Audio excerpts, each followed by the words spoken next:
बिस्मिल्लाहिर्रहमानिर्रहीम। अच्छा students, last time हमने जो लैब की एक्टिविटी परफॉर्म की है उसमें हमने प्राइमरीली पैकेजिंग मटेरियल साइंस को डिस्कस किया। उसका ना कैमरा शो ही नहीं होता। पैकेजिंग मटेरियल साइंस में हमने जो देखा है कि हमने प्राइमरी पैकेज बनाया है, फिर हमने कोई सेकेंडरी पैकेज बनाया है।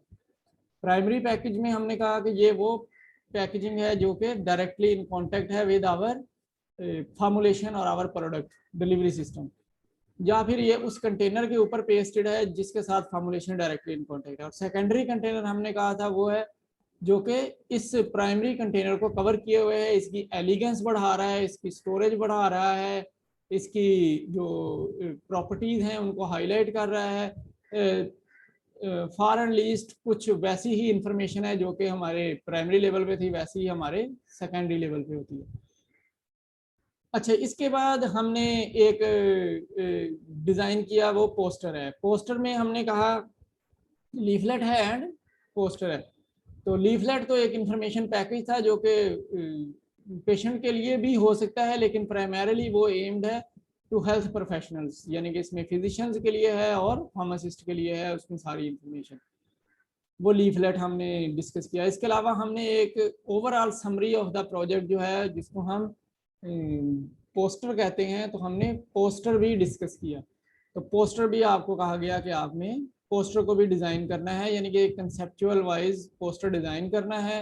आपने देखना है कि ये कैसे डिज़ाइन किया जा सकता है, इसमें स्पेस कैसे एडजस्ट की जा सकती है। तो क्योंकि एक्चुअली तो वो एक ऐसी एक्टिविटी है जो कि जब तक हम पूरा प्रोजेक्ट कंप्लीट नहीं कर लेंगे तो हम वो पोस्टर नहीं डेवलप कर सकते। तो इसलिए वो अभी उस तरह का तो पोस्टर डेवलप नहीं होगा, लेकिन फिर भी उसकी एक पिक्चर बनना शुरू हो जाएगी कि वो कैसा है। अच्छा, अब हमारा दूसरा सेक्शन स्टार्ट होगा आज की लैब से, जो कि एक्चुअली फोर्थ सेक्शन है ऑफ द 10th सेमेस्टर, लेकिन अब क्योंकि वर्क फ्रॉम होम की वजह से ये सेकंड हमारा सेक्शन होगा। इसके बाद हमारा 5th सेक्शन शुरू हो जाएगा और फिर हम अगर लैब रिज्यूम हुई तो फिर हम फर्स्ट और सेकंड सेक्शन की तरफ जाएंगे। अच्छा, सेकंड सेक्शन हमारा इस ऑनलाइन एक्टिविटी में है वो फिर अब मार्केटिंग स्ट्रेटजी है। तो इसमें ये जो पोर्शन है ये हमारे प्रोजेक्ट से ज़रा डिफरेंट होता है, यानी कि इसमें अब वो प्रोजेक्ट की चीज़ें नहीं है, इसमें सिर्फ और सिर्फ आपकी प्रोडक्ट है जो आपने डिज़ाइन कर ली है, या वो डिजीज़ है जिसके लिए आपने वो प्रोडक्ट डिज़ाइन कर ली है, या वो टारगेट ऑडियंस है जिनको आपने ये सेल करनी है, या ये वो प्रोफेशनल्स हैं, हेल्थ प्रोफेशनल हैं जिनके थ्रू ये सेल आउट होनी है। तो मार्केटिंग जो है वो some bit different than formulation aspect होती है और उसके करेक्टराइजेशन के एस्पेक्ट से ज़रा डिफरेंट होती है। तो ये जो आप हमारा सेक्शन है ये तकरीबन वास्टली डिफरेंट है दैन आवर मेन प्रोजेक्ट। तो मेन प्रोजेक्ट का ये पार्ट नहीं होता। पोस्टर आपको मैंने इसलिए पहले बता दिया क्योंकि पोस्टर में आपकी मार्केटिंग इंक्लूड नहीं होती। तो मार्केटिंग क्योंकि उसके बाद है, इसलिए मैंने आपको पोस्टर पहले बताया ताकि आपको पता रहे कि यहाँ तक हमारा पोस्टर है। इससे के बाद जो है वो फिर हमारा एक्चुअली जो शुरू हो गया है वो पोस्टर से रेलिवेंट एक्टिविटी। पोस्टर को हमने कहीं प्रेजेंट करना है, वो मार्केटिंग स्ट्रेटजी में आ सकता है। तो ये मार्केटिंग जो है वो ओवरऑल अपने प्रोजेक्ट को कैसे मार्केट में इंट्रोड्यूस कराना है उसका नियम है। तो आज हमने थोड़ा सा इसके बारे में डिस्कस करना है। तो आपके लिए ये कोई मुश्किल तो नहीं होगा क्योंकि आपने 9th सेमेस्टर और 10th सेमेस्टर में एक डेडिकेटेड सब्जेक्ट इससे रेलिवेंट पढ़ा हुआ है, मार्केटिंग एंड मैनेजमेंट जिसको कहते हैं। तो आपने दोनों तरह के एस्पेक्ट उसमें डिस्कस किए हुए, मार्केटिंग के एस्पेक्ट्स और मैनेजमेंट के एस्पेक्ट्स। तो आपको तो प्रैक्टिकली अवेलेबल एग्जांपल से करवाई गई है, तो आप ज़्यादा बेटर अंडरस्टैंड करते हैं कि what is a marketing and how it can be implemented, किस तरह से की जा सकती है, what is a management and किस तरह से किसी भी चीज़ को मैनेज किया जा सकता है, किस तरह से कोई बिजनेस स्टार्ट किया जा सकता है। तो आप क्योंकि प्रैक्टिकली इन्वॉल्व रहे हैं इस चीज़ में, तो इसलिए आपसे ये एक्सपेक्टेड भी है कि आप एक बेटर मार्केटिंग स्ट्रेटजी जो है वो डिज़ाइन कर सकते हैं। तो मैं आपको थोड़ी सी एक एग्जांपल वो दूंगा जो कि प्रीवियसली डेवलप्ड मार्केटिंग स्ट्रेटजी है, वो आपकी तरह ही किसी एक स्टूडेंट्स के ग्रुप की बनाई हुई मार्केटिंग स्ट्रेटजी है। तो ये रेफरेंस नहीं है, यानी कि ये रेफरेंस स्टैंडर्ड नहीं है। ये आपको शो करने का मकसद ये है कि उन्होंने किस तरह से परसीव किया मार्केटिंग स्ट्रेटजी को। उन्होंने जो पॉइंट्स उनको समझाया गया तो उन्होंने उसको कैसे पॉइंट्स को इसमें डील किया, या उन्होंने जो रीड किया हुआ है एक्चुअली मार्केटिंग एंड मैनेजमेंट के सब्जेक्ट में, या उन्होंने जो पर्सनल एक्सपीरियंस लिया हुआ था उसको किस तरह से उन्होंने एक स्ट्रेटजी के अंदर अडॉप्ट किया, या स्ट्रेटजी के अंदर उन्होंने इसको ट्रांसफॉर्म किया। तो वो एक एग्जांपल आपके सामने होगी। तो वैसे आपसे जो रिक्वायर्ड है वो ये है कि आपके पास एक प्रोडक्ट है, आपको उस प्रोडक्ट का रजिस्ट्रेशन नंबर मिल गया है जो कि आपने पैकेजिंग के ऊपर लगाया हुआ है। अब वो प्रोडक्ट रेडी फॉर सेल है। तो जब आपने वो प्रोडक्ट को रेडी फॉर सेल करना है तो अब आपके पास एक स्ट्रेटजी भी होनी चाहिए कि किस तरह से आपने उसको सेल करना है। तो आपने कौन सी ऑडियंस है जिसको आपने टारगेट करना है। ऑडियंस से मुराद है कौन से डॉक्टर, ये कौन सी ऐसी कम्युनिटी है जहां पे आपने ये अपनी प्रोडक्ट को प्रमोट करना है। तो आपने ऑडियंस के लिए आपने सबसे पहले सिचुएशन को एनालाइज जरूर करना है। आपने देखना है कि ये जो डिजीज जिसके लिए मैंने एक ट्रीटमेंट सजेस्ट की हुई है, कोई एक मैंने डिलीवरी सिस्टम बना लिया है, ये कौन से स्पेशल एरियाज में एग्जिस्ट करती है। अगर कोई एंडेमिक है, पेंडेमिक है, किसी तरह की भी है एक डिजीज, तो वो कौन सा स्पेसिफिक एरिया है जिसमें एग्जिस्ट करती है, कौन सा एज ग्रुप है जिसमें एग्जिस्ट करती है, कौन सी कोमॉर्बिडिटी है जिसमें ये एग्जिस्ट करती है, प्रिवेल करती है। तो कौन से और न्यूट्रिशनल फैक्टर्स हैं, कौन से आपके इससे रेलिवेंट, इस डिजीज को इनिशिएट करने से रेलिवेंट कौन से पोटेंशिएटिंग फैक्टर्स हैं, वो आपने एनालाइज करने हैं। तो आपने पूरी एक स्टेटमेंट, पूरी एक पैराग्राफ जरूर देना है जिसमें आप डिटेल से बताएंगे कि आपने क्या सिचुएशन को एनालाइज किया, क्या आपने देखा है कि मेरी स्ट्रेटजी किन लोगों के ऊपर, ये डिजीज कहाँ पे है, किन लोगों के ऊपर ये इफेक्टिव होगी, और मुझे क्यों जरूरत थी ये वाली फॉर्मुलेशन बनाने की या ये वाली थेरेपी इंट्रोड्यूस करने की। ये एक सिचुएशन को एनालाइज कर, इन्होंने जो भी लिखा है उससे रिगार्डलेस, मैं तो सिर्फ आपको कंटेंट सेक्शन बताने की कोशिश कर रहा हूँ। आप ये भी पढ़ लीजिएगा, आपके सामने है। तो क्या है इसमें उन्होंने क्या, क्योंकि उनकी ड्रग थी ग्लिकलाजाइड, ग्लिकलाजोन नाम से उनका ब्रांड था। तो ग्लिकलाजाइड एंटी डायबिटिक एजेंट है, तो उन्होंने डायबिटीज को इन फोकस रख के तो सिचुएशन एनालाइज करनी थी। And what they have analysed वो आपके सामने है। तो आपने भी कुछ पैरामीटर्स ऐसे लेने जैसे मैंने आपको बताए हैं, उनके ऊपर आपने सिचुएशन एनालाइजिंग का पैराग्राफ लिखना है। अच्छा, इसके बाद जब आप सिचुएशन एनालाइज कर लेंगे तो फिर आपने लिखनी है मार्केटिंग स्ट्रेटजी। अपनी मार्केटिंग स्ट्रेटजी की हेडिंग देंगे। तो मार्केटिंग स्ट्रेटजी में फिर जो आपने पढ़े हुए हैं मार्केटिंग एंड मैनेजमेंट में, जिस तरह से आप बेटर अंडरस्टैंड किया है अपना सब्जेक्ट मार्केटिंग एंड मैनेजमेंट, उससे रेलिवेंट मार्केटिंग स्ट्रेटजी आपने बनानी है। तो जैसे फिर इन्होंने असेस किया होगा, जिनकी ये मैं आपके सामने रख रहा हूँ, तो उन्होंने इसको 4 बेसिस पे असेस किया। ये बुकिश एक्चुअली बेसिस है, एक मार्केटिंग मिक्स है, एक सेगमेंटेशन है, फिर आपका ओवरव्यू होता है, आपका एनालिसिस होता है। तो इन्होंने इन 4 बेसिस के ऊपर इसको डिफाइन किया हुआ है। तो आप भी इन 4 पे ऊपर भी कर सकते हैं। आप अपने सेंस से जैसे आपने अंडरस्टैंड किया, आप वैसी मार्केटिंग स्ट्रेटजी को लेके चल सकते हैं। तो मार्केटिंग मिक्स जिस तरह से आप कहते हैं कि मार्केटिंग मिक्स जो होता है वो 4 पी का पीपीज होते हैं, 4 पीज होते हैं। तो 4 पीज की बेस के ऊपर आप बनाते हैं, यानी कि प्रोडक्ट की डिस्क्रिप्शन आप देते हैं कि आपने जो प्रोडक्ट बनाई हुई है ये प्रोडक्ट क्या है। प्राइस की बेस के ऊपर ये किस तरह से सुपीरियर है than the other products available. वो आपकी टोटल डोज और प्राइस और फिर उसकी पैकेजिंग, उसके ऊपर सब के ऊपर उसको आपने डिस्क्राइब करना होता है कि ये जो है हमारी प्रोडक्ट ज़्यादा कॉस्ट इफेक्टिव है। अच्छा, इस तरह फिर प्लेस से मुराद होता है कि ये हमने किन लोगों को देनी है और कैसे उन तक पहुंचेगी, और वो उन लोगों तक पहुंच के ये हमारी प्रोडक्ट कैसे इफेक्टिव होगी। फिर एक प्रमोशन होता है कि आपने प्रमोट इसको किस तरह करना है। तो प्रमोशन के टूल्स आपने कौन से यूज करने हैं, किन टूल्स को यूज करके, सॉफ्टवेयर के टूल्स हैं, ये वेबसाइट्स से लिंक्स या एड्स के लिंक्स होते हैं उनके टूल्स हैं, या फिर आपने जो डॉक्टर के पास पहुंचना है तो डॉक्टर के टूल्स हैं।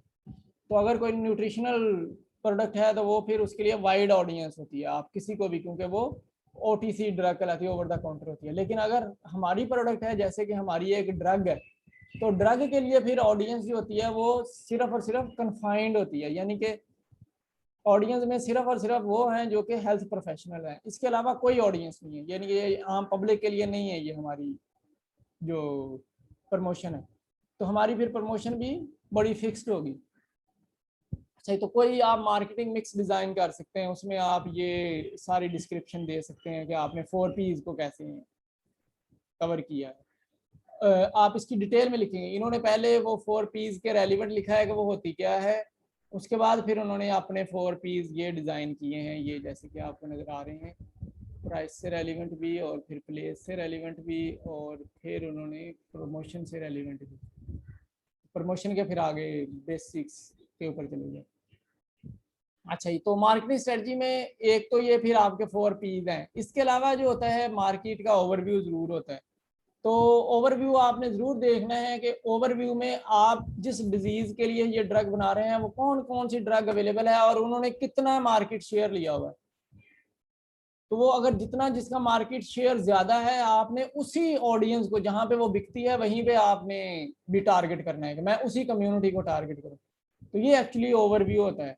तो जितना मार्केट शेयर आपकी प्रोडक्ट का ज्यादा होगा इन दिस डिजीज, उतना है फिर आप उसमें एक्सेल भी ज्यादा कर सकते हैं।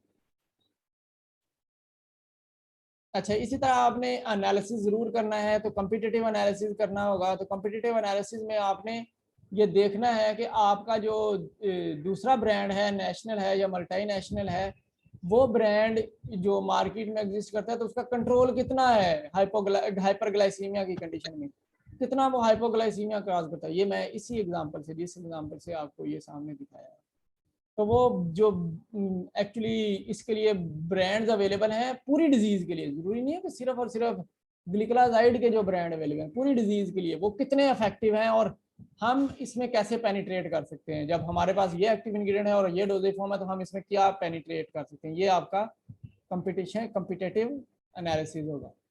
तो आपने 4Ps पे, मार्केट ओवरव्यू पे और सिमिलरली कम्पिटेटिव एनालिसिस करके आपने ये बताना है, अपनी मार्केटिंग स्ट्रेटजी लिखनी है। प्राइस के बेस के ऊपर भी जरूर आपने मार्केटिंग स्ट्रेटजी लिखनी है। तो आपने प्राइस में कॉस्ट इफेक्टिव साबित करना है। फार्माकोइकोनॉमिक्स आपने पढ़ी हुई है कम्युनिटी फार्मेसी में, तो फार्माकोइकोनॉमिक्स में आपको पढ़ाया गया होगा कि आप कॉस्ट इफेक्टिव किस तरह से थेरेपी जनरेट करते हैं।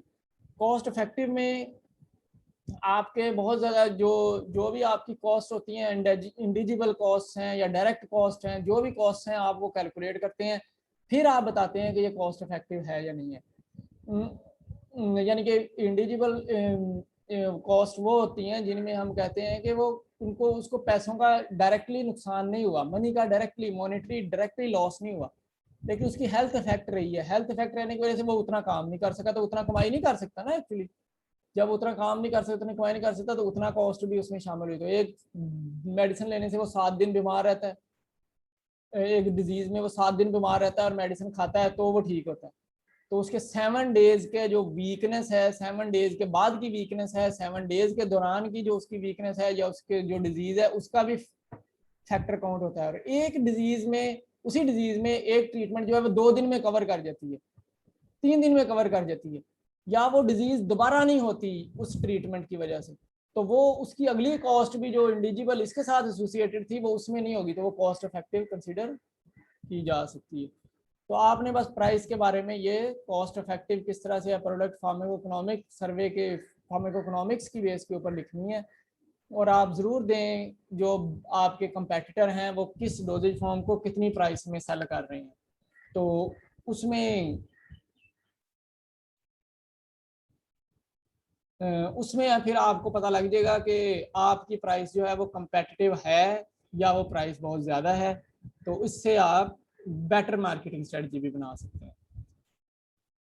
अच्छा, प्लेस इसी तरह प्रमोशन के रेलिवेंट, तो जो मैं आपको थोड़ी सी प्रमोशन के बारे में बता दूं, हमारी क्योंकि एक प्रोडक्ट है वो न्यूट्रास्यूटिकल नहीं है, वो कोई जनरल वेलनेस के लिए नहीं है, जनरल हेल्थ स्टेटस के लिए नहीं है।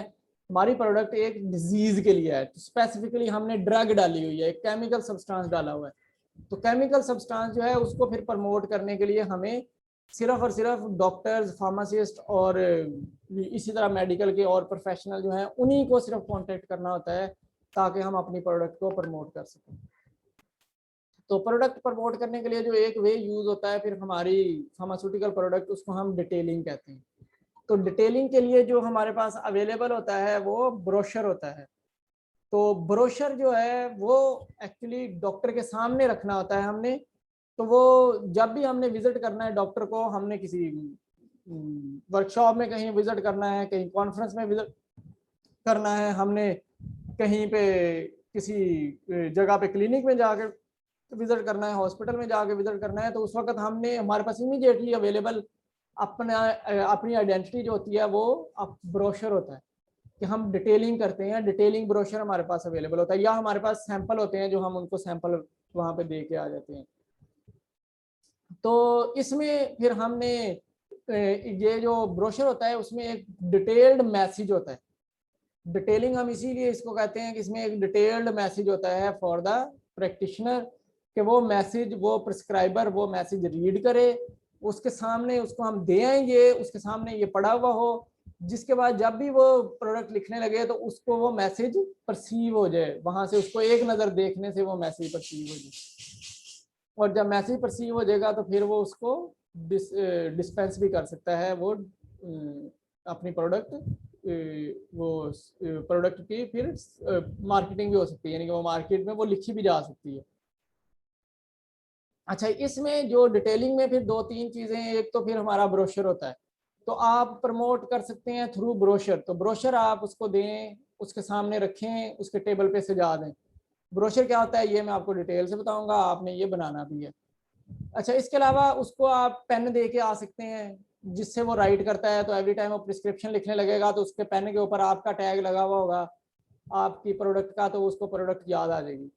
इसी के अलावा उसके सामने एक ग्लास रखा हुआ है या मग रखा हुआ है जिसके साथ उसने पानी पीना है या उसने चाय पीनी है, तो उसके ऊपर आपकी प्रोडक्ट का नाम लिखा हुआ है। जस्ट फॉर एग्जांपल जैसे ये एक मग है, तो इस मग को देखें तो इसके ऊपर प्रोडक्ट का एक नेम प्रिंटेड है।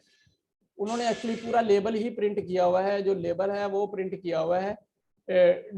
इट्स नॉट अ नेसेसिटी कि एक पूरा लेबल प्रिंट कर दिया जाए। तो क्या प्रिंट किया हुआ होना चाहिए, एटलीस्ट अगर मैं आपको कहूँ तो एटलीस्ट प्रिंट उसका नेम होना चाहिए। जैसे ये बुकाटिन उसका नेम है और एटिनोलोल है, उसमें एटिनोलोल 50 mg की है। और जैसे ये कोई पिक्टोरियल डायग्राम है, उसके ऊपर पिक्टोरियल डायग्राम जो कि उसको डिस्क्राइब करने के लिए है कि ये किस प्रोडक्ट किस डिजीज से रेलिवेंट है, उनकी अपनी कोई डिटेल है। तो टोटल टैबलेट्स का साइज देने की जरूरत नहीं है क्योंकि ये कौन सी पैकेजिंग हम बना के दे रहे हैं।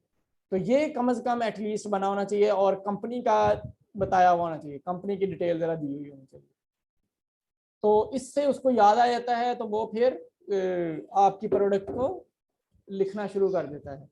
इस तरह से नोट पैड्स होते हैं, तो आप उसके सामने कोई नोट पैड रख देंगे तो वो नोट पैड को देख के जब वो नोट पैड यानी कि आप उसको बना देंगे एक नोट पैड जिसके ऊपर उसका नाम तो लिखा होगा, उसके सारी क्वालिफिकेशन लिखी होगी, उसकी सारी जो टाइमिंग है ऑफिस टाइमिंग की, उस क्लिनिक के टाइमिंग की वो लिखी होगी, लेकिन उसके साथ आपकी प्रोडक्ट का नेम भी प्रिंट होगा एक जगह पे कहीं, या वाटर मार्क में वो नेम हो सकता है आपकी कंपनी का हो, तो ये भी आप उसके सामने रख सकते हैं ताकि जब भी वो लिखे तो उसके सामने वो। तो वाटर मार्क तो एक्चुअली पसंद नहीं करते, एक साइड पे कॉर्नर कोई छोटा सा कॉर्नर जिसके ऊपर वो प्रोडक्ट का नेम हो वो लिखा जा सकता है, या लोगो लगा दिया जा सकता है जिससे फिर उसको फिजिशियन को याद आ जाता है कि ये किसने दिया हुआ है तो किसके लिए है। इस तरह से ये इसको हम डिटेलिंग कहते हैं। तो उनमें से एक सेक्शन जो है वो ब्रोशर है। ब्रोशर जो है वो अगर आप कहें तो ब्रोशर एक कंप्रिहेंसिव डाटा रिप्रेजेंटिंग है, small piece of card hard card paper है जो कि एक सारी प्रोडक्ट का निचोड़ है, पूरी प्रोडक्ट की प्रमोशन मिक्स का वो एक निचोड़ होता है, यानी कि वो उसकी समरी होती है ब्रोशर के ऊपर, और बहुत ज़्यादा टारगेट करके हमने उसको डेवलप किया हुआ होता है। तो जो उसको देखने से पता लग जाता है कि ये किस पर्पस के लिए होगा और ये मुझे क्या मैसेज देना चाहता है। यानी कि आपने तो बोलना है, डिटेलिंग में बोला जाता है, ब्रोशर सामने है, तो डॉक्टर सुनता कम है या वो कोई इन्फॉर्मेशन आपसे सुन रहा होता है तो वो देख उसको रहा होता है, तो जैसे ही उसके ज़हन आपकी कोई बात सुनता है वो उसके ऊपर उसको नजर आती है तो वो उसको रिमाइंड होती रहती है, तो इससे वो आपकी प्रोडक्ट को राइट कर सकता है। तो जस्ट फॉर एग्जांपल ये एक प्रोडक्ट का अगर आप देखें तो ये प्रोडक्ट का ब्रोशर है, उसी का जो मैंने आपको अभी प्रोडक्ट दिखाई है ये उसी का है, ग्लिकलाजोन का है।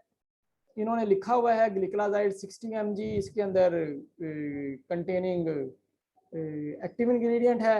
ये super disintegrating sustain release tablets है, ये लिखा हुआ है इन्होंने। ये इनकी स्पेशलिटी थी कि ये सुपर डिसइंटीग्रेटिंग इनका प्रोजेक्ट है, साथ में सस्टेन रिलीज है। सस्टेन रिलीज ग्रेन्यूल्स थे जो कि माइक्रो पार्टिकल्स थे, और फिर सुपर डिसइंटीग्रेटिंग एजेंट्स के साथ ये टैबलेट कंप्रेस की हुई थी। तो टैबलेट ब्रेक कर जाती है जीआईटी में जाके, जिसके बाद ये माइक्रो पार्टिकल सस्टेन रिलीज जो है वो अवेलेबल हो जाते हैं। कुछ ड्रग सुपर डिसइंटीग्रेटिंग में भी डाली हुई थी, तो वो इनिशियल रिस्पॉन्स देने के लिए है। तो ये इस तरह का इनका प्रोजेक्ट था।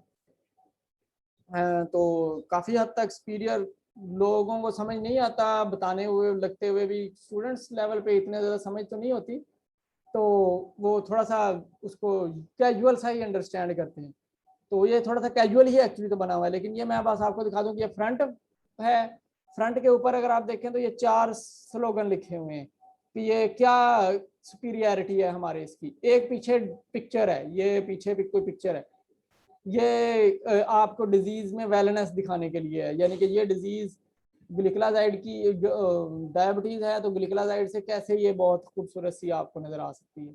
और कोई पिक्चर है जैसे कि ये इन्होंने दिया है, इसकी ऐसे बैक साइड है, तो बैक साइड पे इन्होंने प्रॉपर इंफॉर्मेशन उसकी वो दी है जो कि एडिशन टू इट्स यूजेज थी या इसके बेसिक प्रॉपर्टीज थी। यानी कि ये डोंट्स, डूज एंड डोंट्स लिखे जाते हैं यहाँ पे। डूज से मुराद यानी कि कंट्रा इंडिकेटेड ये कब है कि जब ये कंडीशन पेशेंट को है या ये वो ट्रीटमेंट ले रहा है तो उस वक्त आपने ये वाली थेरेपी नहीं देनी। जब उसको कोई ऐसी प्रॉब्लम है तो ये नहीं देनी, वो डोंट्स होते हैं। तो आपने डूज भी और डोंट्स भी, कॉन्ट्राइंडिकेशंस भी, और फिर इसी तरह हाइपर सेंसिटिविटी रिएक्शन भी, सारी इंफॉर्मेशन देनी है।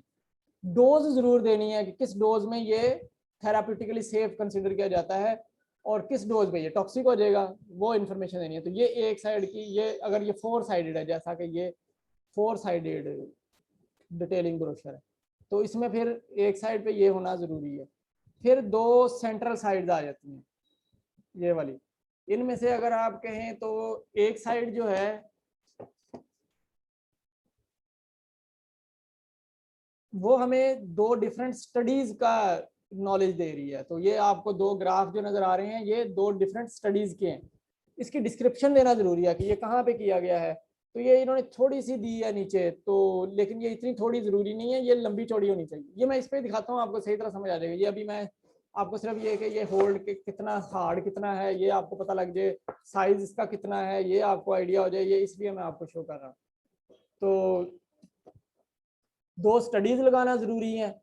फिर अगर कहें तो कोई एक पिक्टोरियल इमेज लगा के आपकी प्रोडक्ट की सुपीरियरिटी बताना जरूरी है कि ये प्रोडक्ट सुपीरियर किस तरह से है। तो ये एक आपका डिटेलिंग ब्रोशर होता है। मैं आपको अब यही ब्रोशर